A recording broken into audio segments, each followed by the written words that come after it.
Welcome to future vision study centre Salem. UG dead பட்டதாரி ஆசிரியர் நியமன தேர்வு தமிழ் பாடத்திட்டம் இயல் 5. தலைப்பு சீரா புராணம். இந்த சீரா புராணம் இந்த தலைப்பு காண்பதற்கு முன்பு கடந்த வகுப்பிலே நாம் என்ன தலைப்பை கண்டிருந்தோம் நினைவிருக்கிறதா? வில்லிபுத்தூரார் பாரதம் என்ற தலைப்பிலே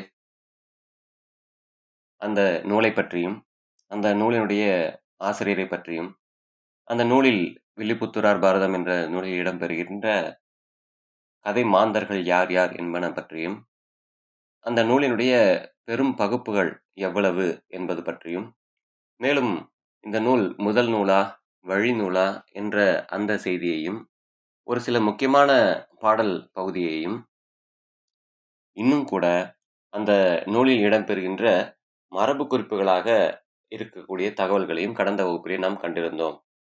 இன்றைய வகுப்பிலே அதனுடைய தொடர்ச்சியாக சீரா புராணம் என்ற தலைப்பை காண இருக்கிறோம்.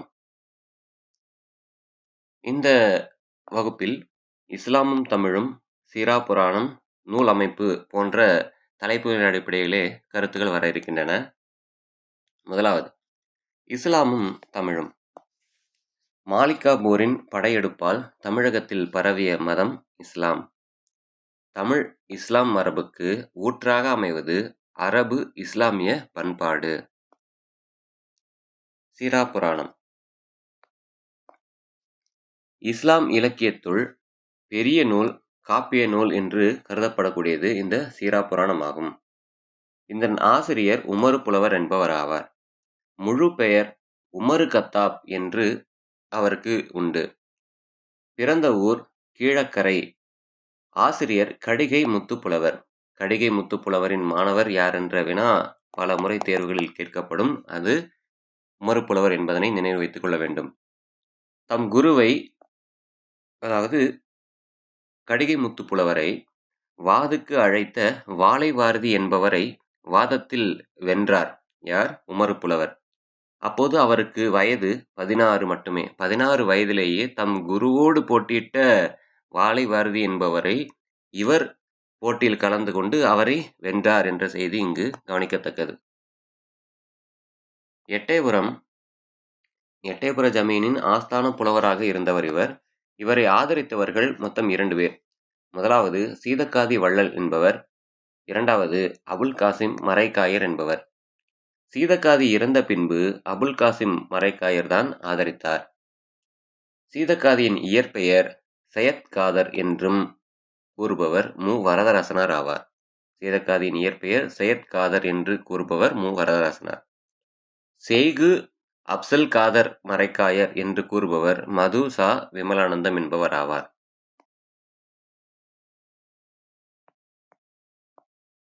சீதக்காதி கிழவன் சேதுபதி விசய ரகுநாத தேவரிடம் அமைச்சராக இருந்தவர். கிழவன் என்றால் இந்த இடத்தில் தலைவன் என்ற பொருள் உண்டு. மேலும் குறு மன்னர்கள் என்ற பெயரும் அங்கு இடம்பெறும். சீதக்காதி ஆதரித்த பிற புலவர்கள், சீதக்காதி இந்த கந்தசாமி பிள்ளை, நமச்சிவாய புலவர் போன்ற இந்த புலவர்களையும் சீதக்காதி ஆதரித்திருக்கிறார் என்பது கவனிக்கத்தக்கது. சீரா புராணம் அபுல் காசிம் மரைக்காயர் முன்னிலையில் அரங்கேற்றப்பட்டது. சீரா புராணம் யார் முன்னிலையில் அரங்கேற்றப்பட்டது என்ற வினா வந்தால் அபுல் காசிம் மரைக்காயர் நினைவித்துக் கொள்ள வேண்டும். இஸ்லாமிய கம்பர் என்று புகழப்படுபவர் யார் என்றால் உமறு புலவர். சீரத் என்ற அரபு சொல் சீரா என தமிழில் வந்துள்ளது. சீரா என்றால் வாழ்க்கை வரலாறு என்று பொருள். புராணம் என்றால் புனித கதை என்று பொருள். சீரா புராணம் என்ற இந்த நூல் முகமது நபி அவர்களுடைய வாழ்க்கை வரலாற்றை கூறும் புனித நூலாக கருதப்படுகிறது. சீரா புராணம் யாருடைய வாழ்க்கை வரலாற்றை கூறுகிறது? முகமது நபி. இந்த நூலினுடைய நூல் அமைப்பு மொத்தம் 3 காண்டங்கள், 92 படலங்கள், பாக்கள் மொத்தம் 5027 விருத்தப்பாக்களை கொண்டதாக இருக்கிறது. ஆக 3 காண்டம், 92 படலம், 5027 விருத்தப்பாக்கள் நினைவு வைத்துக் கொள்ள வேண்டும். முதலாவது விலாதத்து காண்டம். விலாதத் என்ற அரபு சொல்லிற்கு பிறப்பு என்று பொருள். அதனால் பிறப்பியர் காண்டம் என்ற பெயர் இந்த விலாதத்து காண்டத்துக்கு உண்டு. இங்கு பெருமானார் நபி பெருமானார் அவர் பிறந்ததும் இளமை நிகழ்வுகளும் திருமணமும் விலாதத்து காண்டத்தில் உரைக்கப்படுகின்றன. ஆக விலாதத்து காண்டம் என்பது பிறப்பியற் காண்டம் என்றும் அழைக்கப்படும். விலாதத் என்றால் பிறப்பு என்று பொருள். இந்த பகுதியிலே பெருமானார் பிறந்ததும் நபி பெருமானார் பிறந்ததும் அவருடைய இளமை நிகழ்வுகளும் திருமணம் செய்திகளும் இந்த பகுதியில் இடம்பெறுகின்றன. இரண்டாவது நுபுவத்து காண்டம். இந்த நுபுவத்து காண்டம் என்பதற்கு தீர்க்க தரிசனத்தை கூறுவது என்று அர்த்தம். தீர்க்க தரிசனம் வானவர் ஜிப்ராயில் மூலம் இஸ்லாம் மார்க்கத்தை அறிதல், அது செம்பொருட்காண்டம் என்று பொருளாகும். இஸ்லாமிய மார்க்கத்தை பற்றி முழுவதுமாக இவர் அறிந்து கொண்ட பகுதி என்பது செம்பொருட்காண்டம். யார் அறிவித்திருக்கிறார்கள்? ஜிப்ராயில் மூலமாக இவர் அந்த தீர்க்க தரிசனத்தை உணர்ந்திருந்திருக்கிறார். அதுதான் வானவர் ஜிப்ராயில் மூலம் திருமறை என்பது நபிகள் பெருமானாருக்கு அருளப்பட்டதும் அதன் பின் மக்கத்தில் நடந்தவையும், மக்கா எனக்கூடிய அந்த பகுதியில் நடந்தவையும் நுபுவத்து காண்டத்தில் பேசப்படுகின்றன. அடுத்து ஹிஜ்ரத்து காண்டம். ஹிஜ்ரத் என்ற அந்த சொல்லுக்கு இடம்பெயர்தல் என்று பொருள். இடம்பெயர்தல், ஒரு இடத்தை விட்டு இன்னொரு இடத்துக்கு புறப்பட்டு செல்லுதல். அதனை தமிழில் செலவியர் காண்டம் என்றும் கூறுவார்கள். மக்கத்தை விட்டு பெருமானார், அந்த மக்கா எனக்கூடிய அந்த பகுதியை விட்டு நபி பெருமானார் மதீனம் என்ற அந்த இடத்துக்கு சென்றதும் தீன் நிலை நிறுத்திற்காக நிகழ்ந்த போர்களும் பிறவும் ஹிஜ்ரத்து காண்டத்தில் வரையப்பட்டுள்ளன. ஆக ஹிஜ்ரத் என்றால் இடம்பெயர்தல், ஹிஜ்ரத்து காண்டம் என்பது செலவியர் காண்டம் என்று பொருளாகும். ஆக விலாதத்து காண்டம், நுபுவத்து காண்டம், ஹிஜ்ரத்து காண்டம் இந்த 3 பகுதிகளுக்கும் உரிய தமிழ் பெயர்கள் என்னென்ன என்பதனை நாம் நினைவு வைத்துக் கொள்ள வேண்டும். பிறப்பியற் காண்டம், செம்பொருள் காண்டம், செலவியர் காண்டம் என்பதாகும்.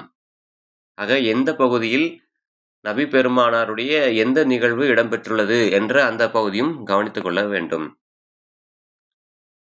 அடுத்து சீரா புராணத்தில் நபிகள் நாயகத்தின் வாழ்வு முற்றிலுமாக பாடி நிறைவு செய்யப்படவில்லை. காரணம் என்ன தெரியுமா? பின் காண்போம். நாட்டு வர்ணனையில் தமிழ்நாடும், நகர வர்ணனையில் மதுரையையும் நினைவிற்கொண்டு பாடியுள்ளதாக தெரிகிறது. இதில் ஆற்றுப்படலம் எனக்கூடிய அந்த படலமும் உண்டு. நபிகள் நாயகம் மணந்து கொண்டவர் யாரு என்றால் கதீஜா பீவி.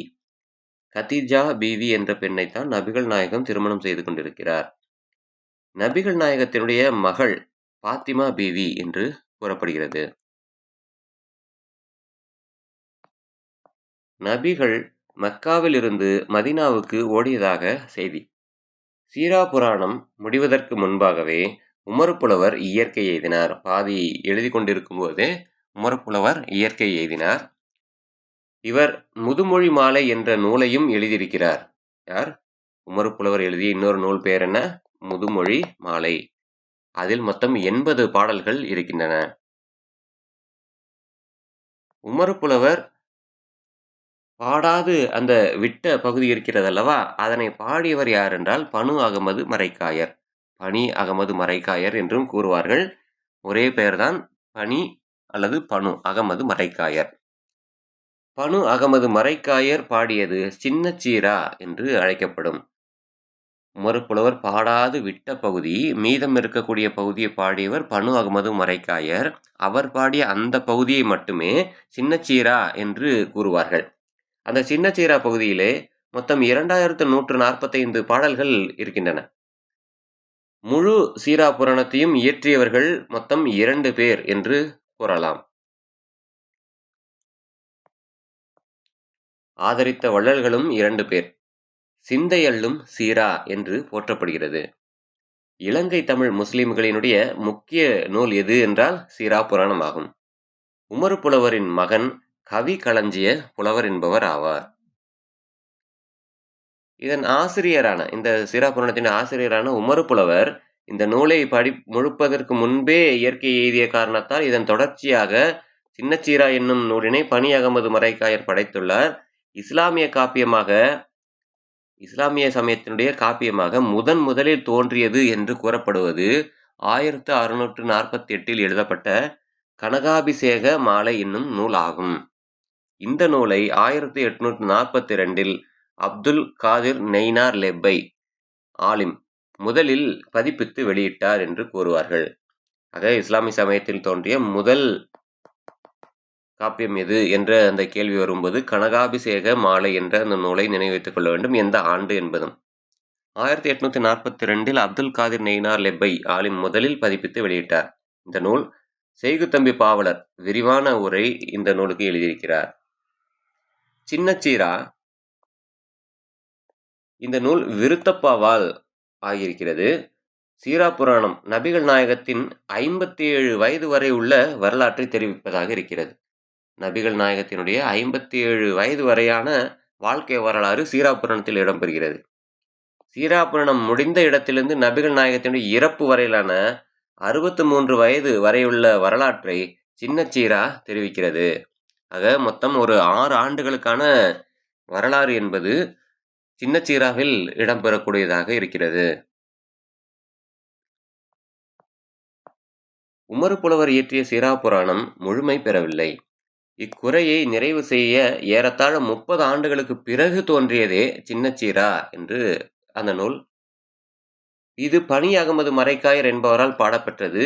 இதை சீரா புராணத்தினுடைய தொடர்ச்சியாக 30 படலங்களில் 1823 பாடல்களில் பாடி முடித்துள்ளார். சின்னச்சீராவில் உள்ள பாடல்கள் விருத்தப்பாவில் அமைந்துள்ளன.